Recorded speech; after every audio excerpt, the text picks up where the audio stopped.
साथियों नमस्कार। फिल्मी फ्लेवर की महक से महक रही हैं ये वादियाँ, ये गुलिस्तान। लम्हा लम्हा लिख रहा है दिल की दास्तान। अब सवाल ये है कि उस दास्तान में है क्या, उस दास्तान की दिली हकीकत क्या है। तो जरा खुल करके सुनिए।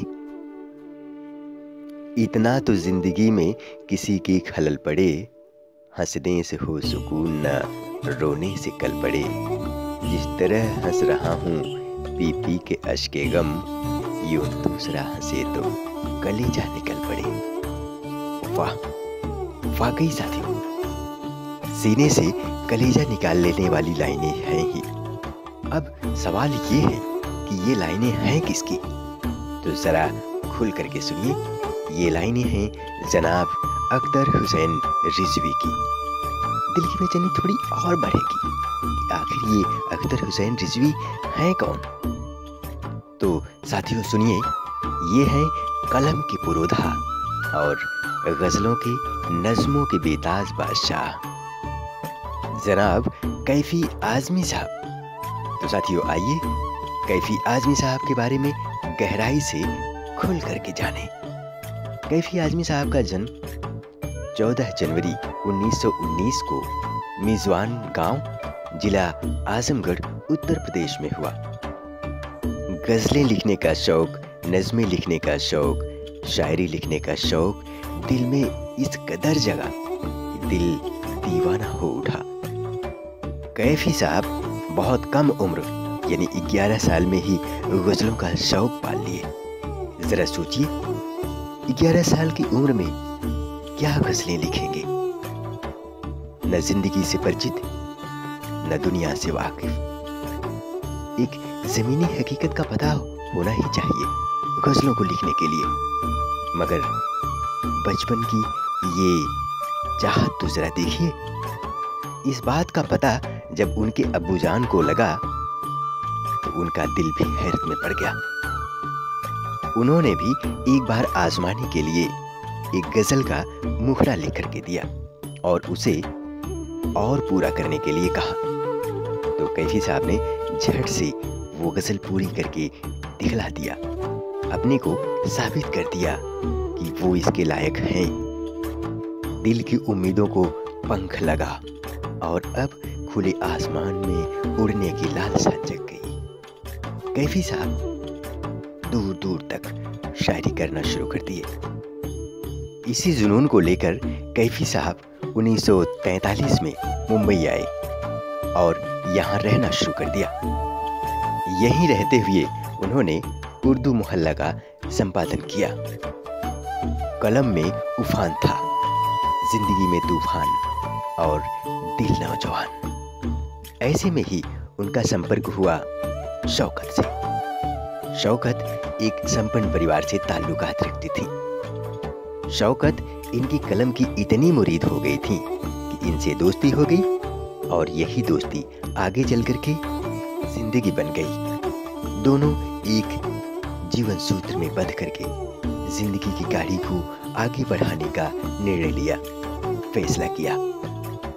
कैफी साहब की जिंदगी उस वक्त बड़ी गुर्बत में थी। ये शौकत को लेकर के मुंबई के खेतवाड़ी में रहे, जिंदगी की तमाम मुश्किलों का सामना करते रहे, लेकिन कलम चलाते रहे, मुशायरा करते रहे। यहीं पर रहते हुए इनके 2 बच्चे पैदा हुए, शबाना आज़मी और बाबा आज़मी। शबाना आज़मी फिल्म इंडस्ट्री की जानी मानी हस्ती हैं और बाबा आज़मी कैमरामैन। साथियों, कैफी आज़मी ने गीत, गज़लें, बहुत सारी रचनाएं की। इसी दौरान कैफी साहब ने लिखी किताब आवारा सजदे, आखिरी शब और झंकार। कैफी साहब की कुछ फिल्मी रचनाएं और भी हैं जो दिल पर राज कर रही हैं। सुनिए। तुम पूछते हो कि इश्क भला है कि नहीं, ये गीत है फिल्म नकली नवाब का। इन्होंने एक गीत और लिखा, बहारों मेरा जीवन भी संवारो। ये गीत है फिल्म आखिरी खत से। और भी गीत लिखते रहे कैफी साहब। धीरे धीरे मचल ऐ दिले बेकरार। इसी फिल्म का एक गीत और है, वो ये है कि या दिल की सुनो दुनिया वालों। हीर रांझा फिल्म का एक गीत सारी दुनिया में हलचल मचा दिया। वो गीत है, ये दुनिया ये महफिल मेरे काम की नहीं, मेरे काम की नहीं। मोहम्मद रफ़ी के स्वर में गाया ये गीत सारी दुनिया में हलचल मचा दिया। इसी फिल्म का एक गीत और लता मंगेशकर के स्वर में है। वो गीत है, मिलो न तुम तो हम घबराएं, मिलो तो आँख चुराएं, हमें क्या हो गया है। लता मंगेशकर के स्वर में गाया ये गीत दिल का अनमोल हीरा बन गया। हकीकत फिल्म का ये गीत और है, जरा सी आहट होती है तो दिल पूछता है। बड़ा ही फेमस हुआ, लोगों के दिलों पर राज किया। कलम में बड़ी ही धार, मगर जिंदगी बड़ी ही सादगीपूर्ण थी। बड़े हंसमुख स्वभाव के थे कैफी आजमी साहब। इन्होंने लिखा कि तेरी उम्मीद पे ठुकरा रहा हूँ दुनिया को, तुझे अपने पे ये एतबार है कि नहीं। एक समय की बात है जब कैफी आजमी साहब को ब्रेन हेमरेज हुआ 1973 में।